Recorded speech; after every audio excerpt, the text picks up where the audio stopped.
Hello, everybody, and welcome to Chack TV, where we report on all things Castleberry Hill. Before we get into the news, I'd like to extend a warm Chack TV welcome to our new anchor, Rebecca Broadchester, who's in for Courtney Peaks. We expect big things from you, Rebecca. Welcome. Thank you, Vince. It's great to be here. Without further ado, I'm going to go ahead and kick it over to our senior sports correspondent, Steve Yazzle. Steve, what do you have for us today? Thanks, Rebecca. And now for an update on adult league play. Currently, the adults are 7 out of 10 teams. Here are some highlights.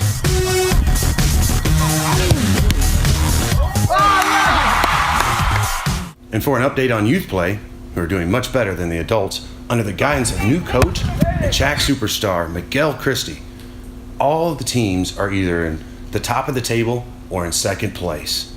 Way to go, kids. And for an update on the dart team, still in E-level since their promotion, but they're at the bottom of the table, not really showing their potential. I've heard that Dart Simpson is really the weak link. Give him a hug if you see him. And now back to you, Rebecca. The Castleberry Hill Athletic Club paraded through the streets of Castleberry Hill in order to support Atlanta United's first game in the Mercedes-Benz Stadium. The crowd started off fairly modest but grew to fill the streets. Many local establishments opened their doors to ongoers and fun was had by all. We look forward to having another parade in the near future. The Chack was also honored to be a finalist for a grant from the Atlanta United Foundation. Many hours of work went into applying for permits for this grant. Though ultimately the club did not get the grant, hopes are high for other sources of funds in the near future and potentially from the Atlanta United Foundation. More information to come. Good stuff, good stuff. Things are looking up. And now we're going to toss it over to Matt Freeman for weather. Matt, how's it looking this weekend? Am I going to be able to do my underwater basket weaving? Today's weather, wet, then cold, then hot. Back to you guys. We'll now go to a recent presser that happened that introduces the new Chack Community Outreach and Social Media Director, Bob Caligari. There were a lot of unanswered questions. Let's have a look. Mr. Director,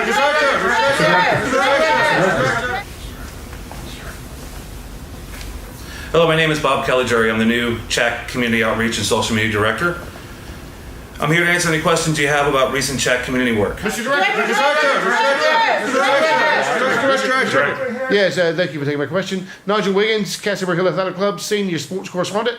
The question is, what type of community service does the Castleberry Hill Athletic Club provide? Every Saturday from 9 to 2, we support the Vine City FC and John Hope SC by setting up the youth pitch and goals, referee matches, coach games, grow lunch for the kids, and break it down when finished.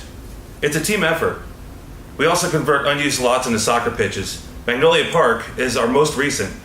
We raise money with fundraisers from the STEM robotics program at John Hope Community Center. Juliana Smith, Daily Counterfeit. What are the club's next plans for the building of Old Trent Home? We plan on breaking ground very soon. Of course, we're a little disappointed we didn't get the grant from the Atlanta United Foundation, but we hope they will reconsider our site in the future. We're also very excited at the generous donation from the IATSE 479 local.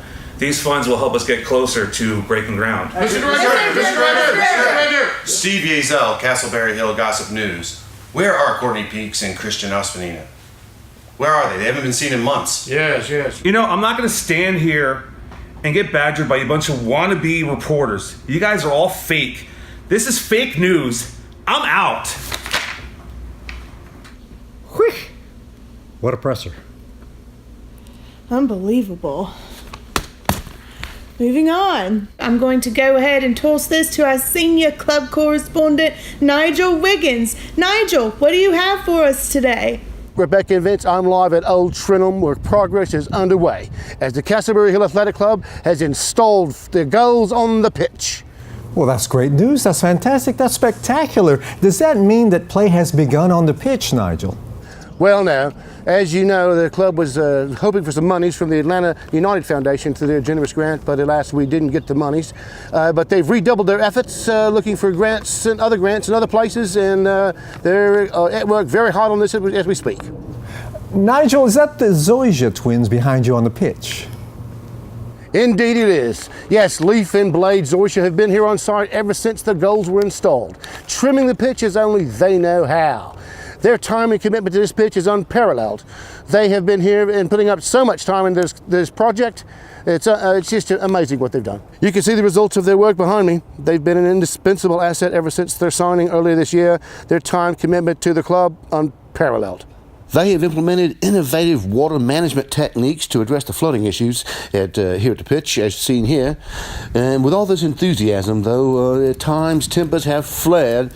It can't be easy working side by side like this day after day. But all in all, it all comes together. These boys have really made a commitment to the club.